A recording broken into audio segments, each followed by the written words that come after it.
साल 1914 एक छोटा सा आइलैंड जहां ना कोई शहर है ना इंसानों की भीड़, सिर्फ एक लाइट हाउस है और एक रहस्य जो समंदर की गहराइयों में छिपा है। फिल्म शुरू होती है एक शिप को दिखाते हुए जो साउथ अटलांटिक ओशन के रास्ते अपनी मंजिल की तरफ बढ़ रहा है। उस शिप पर एक वेदर ऑफिसर था, डेविड। वो लोग एक ऐसे आइलैंड की तरफ जा रहे थे जो अटलांटिक ओशन के सबसे गहरे हिस्सों में छिपा हुआ था। सरकार ने डेविड को वहां भेजा था ताकि वो उस आइलैंड के बदलते मौसम का ऑब्जर्वेशन कर सके। डेविड को लगभग 1 साल तक वहां रुकना था, डेटा कलेक्ट करने के लिए, मौसम के अजीब बदलावों को समझने के लिए और फिर वापस लौट आना था। कैप्टन अपने शिप पर डेविड को उस आइलैंड तक ले जा रहे थे, साथ में 1 साल का खाना और जरूरत का सारा सामान भी था। लंबे सफर के बाद आखिरकार वो आइलैंड तक पहुंच गए। वो लोग बोट की मदद से आइलैंड पर उतरे, साथ ही अपना जरूरी सामान भी ले आए। आइलैंड पर एक लाइट हाउस था और एक छोटा सा घर जहां डेविड को रहना था, क्योंकि इससे पहले भी एक वेदर ऑफिसर यहां रहता था, लेकिन अब उसकी ड्यूटी का वक्त खत्म हो चुका था। आज से डेविड इस आइलैंड का नया वेदर ऑफिसर बन गया था और पुराना ऑफिसर रॉबर्ट अब कैप्टन एक्सेल के शिप में घर लौटने वाला था। लेकिन उस घर में जाकर वो लोग हैरान रह गए। किसी भी इंसान का नामो निशान नहीं था। रूम के अंदर फर्नीचर बिखरे हुए थे, सब कुछ उल्टा पुल्टा था। शायद लाइट हाउस में कोई हो सकता है। कैप्टन और डेविड बिना वक्त गंवाए लाइट हाउस की तरफ बढ़ते हैं और वहां एक अजीब नजारा देखते हैं। पूरा लाइट हाउस तेज और नुकीले लकड़ों से घिरा हुआ था, जैसे किसी ने जानबूझकर उसे बंद कर दिया हो ताकि कोई भी अंदर ना जा सके। कैप्टन और डेविड ने लाइट हाउस का गेट कई बार नॉक किया, लेकिन कोई रिस्पॉन्स नहीं मिला। आखिर में उन्होंने गेट को जोर से धक्का दिया और अंदर घुस गए। लाइट हाउस के बिल्कुल ऊपर उन्हें एक आदमी मिला जिसका नाम ग्रूनर था। वो लेटा हुआ था। जब उन्होंने ग्रूनर से पुराने वेदर ऑफिसर के बारे में पूछा तो उसने काफी बेपरवाही से जवाब दिया, वो मर गया है, कोई भयानक बीमारी थी उसे। कैप्टन ने जब उससे डेड बॉडी के बारे में पूछा तो उसका जवाब और भी ज्यादा अजीब था, शायद किसी ने मार दिया होगा। ग्रूनर की बातें सुनकर डेविड और कैप्टन दोनों चौंक गए। उन्हें लगा शायद ग्रूनर की मेंटल कंडीशन ठीक नहीं है, लेकिन जब तक पुराने ऑफिसर का पता नहीं मिलता वो लोग कुछ कर भी नहीं सकते। कैप्टन ने डेविड से कहा, अगर तुम अब भी चाहो तो हमारे साथ वापस चल सकते हो। लेकिन डेविड जानता था अगर वो सरकार को इस आइलैंड का एक्यूरेट वेदर रिपोर्ट दे पाया तो उसे काफी पैसे मिल सकते हैं और पैसे की उसे वैसे भी जरूरत थी। इसीलिए उसने तय किया कि वो यहीं रुकेगा। कैप्टन ने उसे एक गन दी प्रोटेक्शन के लिए। शायद ये जगह उतनी सेफ नहीं है जितनी दिखती है। कैप्टन के जाने के बाद डेविड ने घर को थोड़ा सेटल किया, रहने लायक बनाया। रूम के एक ड्रॉर में उसे एक डायरी मिली पुराने ऑफिसर की। उस ऑफिसर ने 1913 में इस आइलैंड पर कदम रखा था। डायरी में आइलैंड के बारे में बहुत कुछ लिखा था, लेकिन सब कुछ साफ नहीं था। कुछ बातें अधूरी थीं। डेविड हर लाइन को ध्यान से पढ़ता गया। डायरी में कुछ अजीब तरह के जानवरों के स्केचेस भी बने थे। डेविड को समझ नहीं आया उसने ऐसी तस्वीरें क्यों बनाई थीं।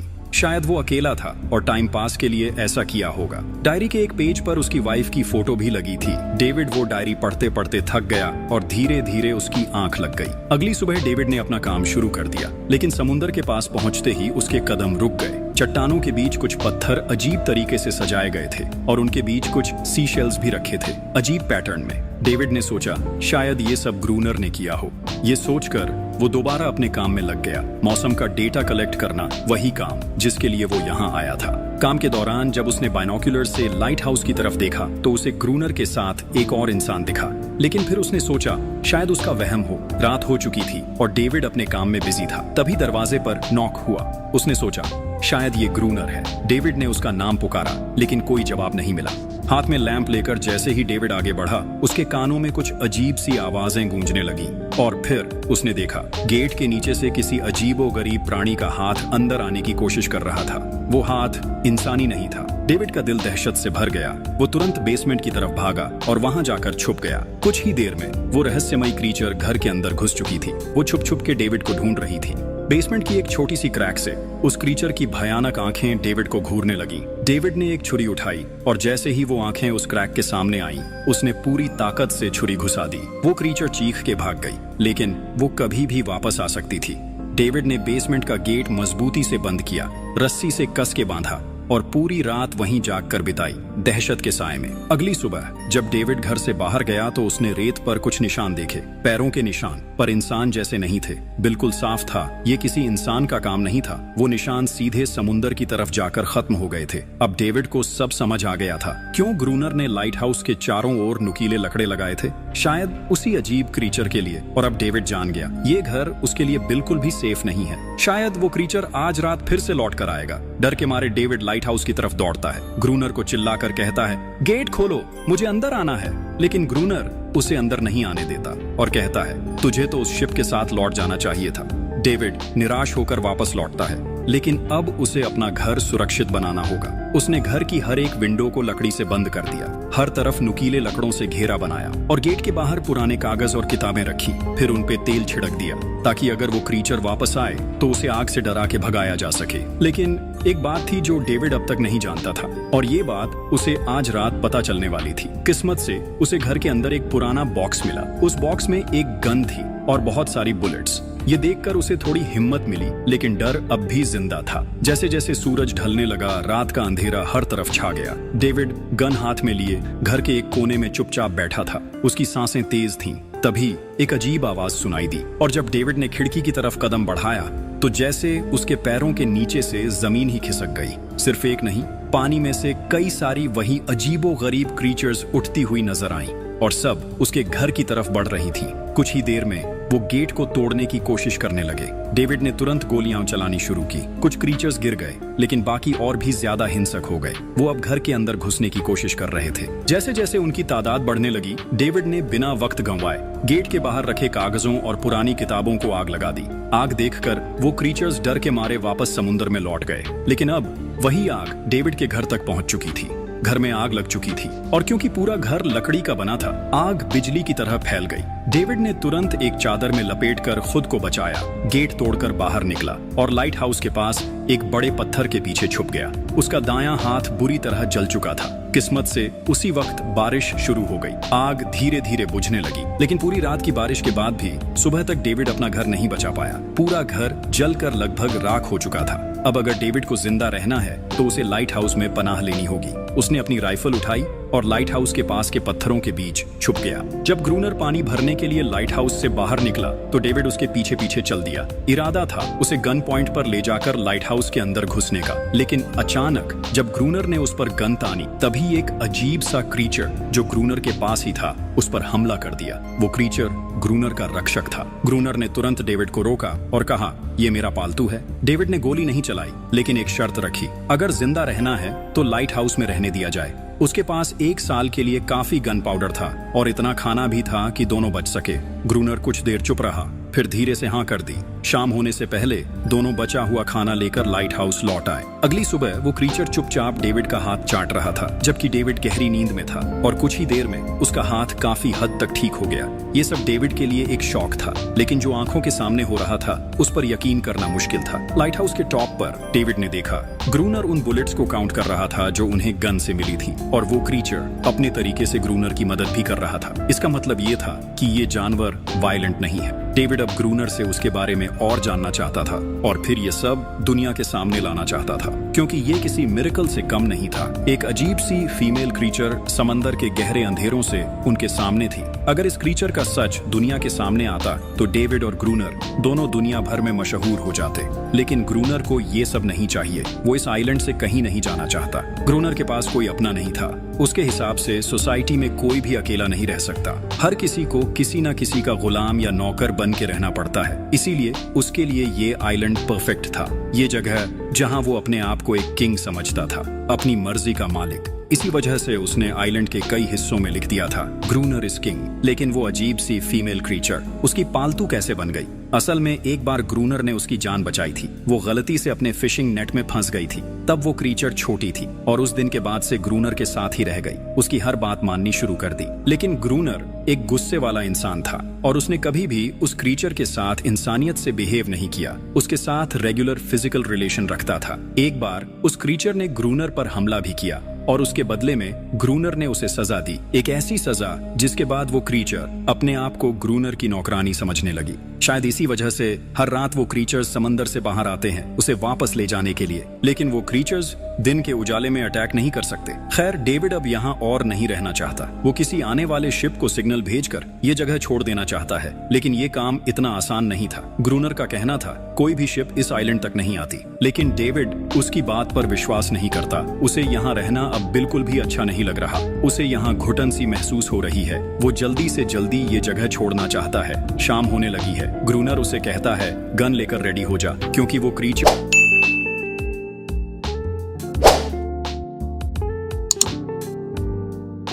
कभी भी हमला कर सकते हैं। वो लाइट हाउस की लाइट ऑन करने के लिए तैयार हो जाते हैं और कुछ ही देर में समंदर से एक बड़ी तादाद में क्रीचर्स निकलकर बाहर आते हैं। वो लाइट हाउस की तरफ बढ़ते जा रहे हैं। ग्रूनर उन पर लगातार फायर करता जा रहा था, लेकिन डेविड पूरी तरह से डर गया था। वो लाइट हाउस के अंदर की तरफ पीछे हटने लगा।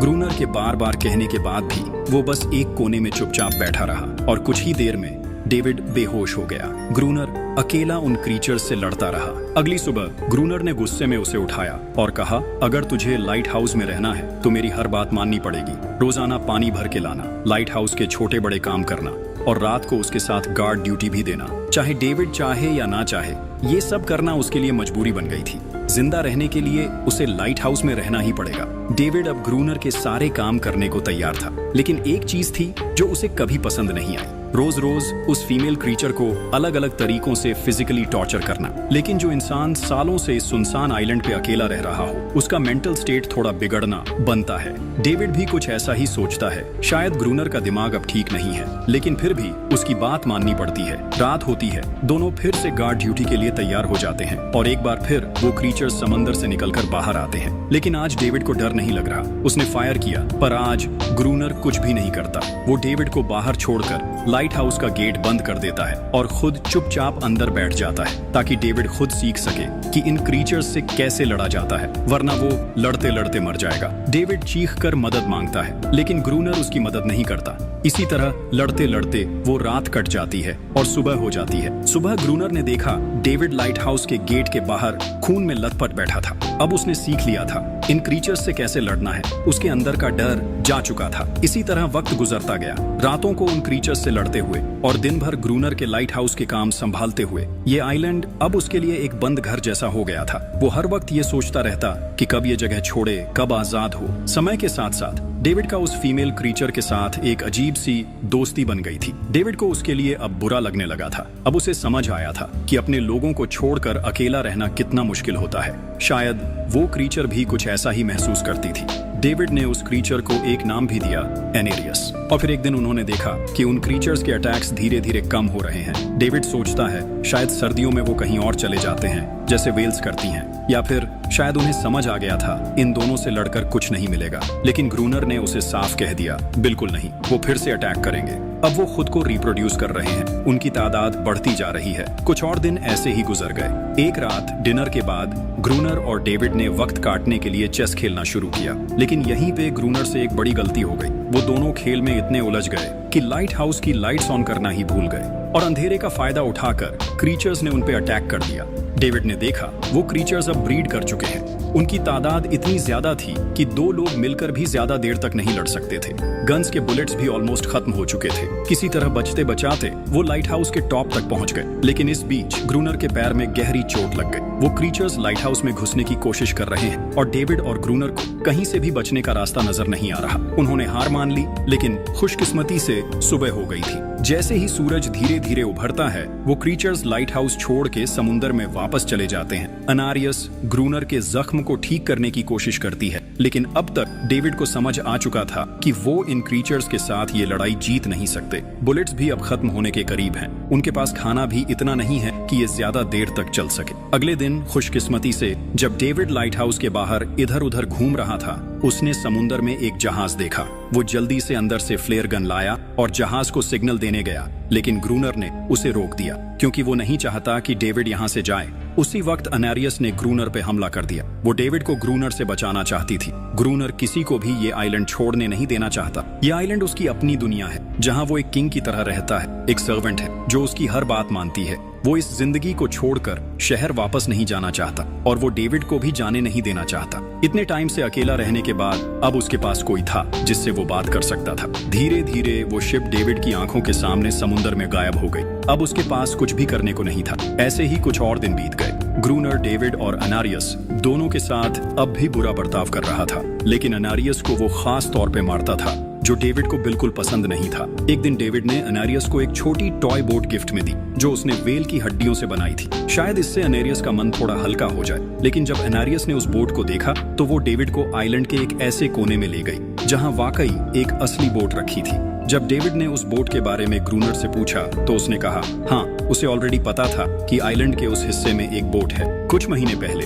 एक आर्म्स स्मगलिंग शिप जो बहुत सारा गोला बारूद ले जा रही थी, समुंदर में आई तूफान की वजह से इसी आइलैंड के पास डूब गई थी। कुछ लोग इस आइलैंड तक बोट के थ्रू जिंदा पहुंच गए थे, लेकिन सुबह होने से पहले उनमें से कोई भी जिंदा नहीं बचा। सभी उस क्रीचर का शिकार बन गए। ये सब सुनते ही डेविड के दिमाग में एक प्लान आया। उनके पास एक डाइविंग सूट जैसा कुछ था। अगर उनमें से कोई उस सूट को पहनकर समुंदर के उस हिस्से में डाइव करे तो हो सकता है उन्हें कोई बुलेट्स या डायनामाइट मिल जाए जिससे उन मॉन्स्टर्स से लड़ना आसान हो जाए। लेकिन ग्रूनर ने इस बात से सीधा मना कर दिया। वो उस समुंदर के पास भी नहीं जाना चाहता था, पर डेविड अपनी जान के खतरे पर भी ये काम करने को तैयार था। कुछ और दिन इसी तरह गुजर गए। डेविड और एनारियस के बीच एक गहरा कनेक्शन बनने लगा। डेविड उसे पसंद करने लगा था। ये सब ग्रूनर ने चुपके से देख लिया और उसी वक्त पहली बार उसके मन में ये ख्याल आया, शायद उसे डेविड की मदद करनी चाहिए। लेकिन ग्रूनर का असली इरादा कुछ और ही था। वो चाहता था कि डेविड उसकी मदद से समुंदर के नीचे रखे डायनामाइट के बॉक्सेस वापस सरफेस तक ले आए और उसके बाद उसे वही समुंदर में अकेला छोड़ दे ताकि वो क्रीचर्स उसे मार दें। इस तरह डायनामाइट भी उसके पास आ जाएगा और एनेरियस फिर से उसकी गुलाम बनकर रह जाएगी। दोनों उस जगह पहुंच गए। डेविड ने डाइविंग सूट पहना और समुंदर के नीचे उतर गया। शिप पूरी तरह तबाह हो चुकी थी, लेकिन किस्मत अच्छी थी, उन्हें कुछ डायनामाइट के बॉक्सेस मिल गए। तभी अचानक सामने आ गए वो क्रीचर। डेविड घबरा गया और गिर पड़ा। आयरन डाइविंग सूट इतना भारी था कि वो हिल भी नहीं पा रहा था। वो ग्रूनर को ऊपर सिग्नल भी नहीं भेज पाया। ग्रूनर को लगा कि शायद वो क्रीचर्स डेविड को मार चुके हैं, लेकिन असल में वहाँ सिर्फ 2 छोटे बच्चे थे। डेविड ने पानी के नीचे प्रेशर बनाया और अपना डाइविंग सूट वहीं छोड़ दिया। वो सरफेस तक खुद तैर कर आ गया। उन्हें वहाँ कुछ पुरानी बॉक्सेस मिले जिनमें डायनामाइट थे। उन्होंने लाइट हाउस के आसपास 2 लेयर्स में डायनामाइट बिछा दिया ताकि जब अगला हमला हो तो वो मॉन्स्टर्स को एक ही बार में खत्म कर सकें। कुछ महीने बीत गए और बर्फ गिरने लगी, लेकिन एक बार फिर वो क्रीचर्स गायब हो गए। अटैक बंद हो चुके थे। अब उनका मेन काम था लाइट हाउस चलाना और हमेशा की तरह पहरा देना। ग्रूनर का सब्र अब टूट चुका था। शायद एनेरियस ने उन मॉन्स्टर्स को डायनामाइट वाले प्लान के बारे में बता दिया था, इसीलिए अब वो अटैक नहीं कर रहे थे। ग्रूनर गुस्से से पागल हो गया और एनेरियस को पीटना शुरू कर दिया, लेकिन डेविड ने उसे रोक लिया। आखिर में दोनों ने मिलकर एक नया प्लान बनाया, लाइट हाउस का मेन गेट खुला छोड़ने का, ताकि जैसे ही वो क्रीचर्स पास आए डायनामाइट से उड़ा दिए जाएं। कुछ ही देर में वो क्रीचर्स समुंदर से बाहर निकलने लगे। वो सीधे मेन गेट की तरफ बढ़े और अंदर घुसते ही डेविड पर हमला कर दिया। डेविड भी हिम्मत दिखाता है और उन मॉन्स्टर्स से टकराता है। जैसे ही वो क्रीचर्स लाइट हाउस के पास पहुंचते हैं, ग्रूनर डायनामाइट का लीवर दबा देता है, लेकिन ब्लास्ट नहीं होता। डेविड ने उसका कनेक्शन खोल दिया था। वो उसे दोबारा जोड़ना भूल गया था। डेविड तुरंत ऊपर भागता है और डायनामाइट का वायर जोड़ना शुरू करता है। तब तक वो क्रीचर्स लाइट हाउस पर चढ़ने की कोशिश कर रहे होते हैं, जिन्हें सिर्फ ग्रूनर रोकने की कोशिश कर रहा होता है, अकेला। जैसे ही कनेक्शन पूरा होता है, डेविड पहला लेयर उड़ा देता है। कई क्रीचर्स ब्लास्ट में खत्म हो जाते हैं, लेकिन अभी भी काफी मॉन्स्टर्स लाइट हाउस पर हमला करने के लिए रेडी होते हैं। इस वजह से ग्रूनर दूसरा लेयर भी ब्लास्ट कर देता है। दोनों इस भयानक धमाके में बेहोश हो जाते हैं। अगली सुबह जब दोनों होश में आए, एनेरियस वहां नहीं थी। मरे हुए क्रीचर्स चारों तरफ बिखरे पड़े थे। ग्रूनर उन सबको मार रहा था जो जिंदा थे लेकिन जख्मी। तभी डेविड की नजर उनमें से एक के गले में लटके एक नेकलेस पर पड़ती है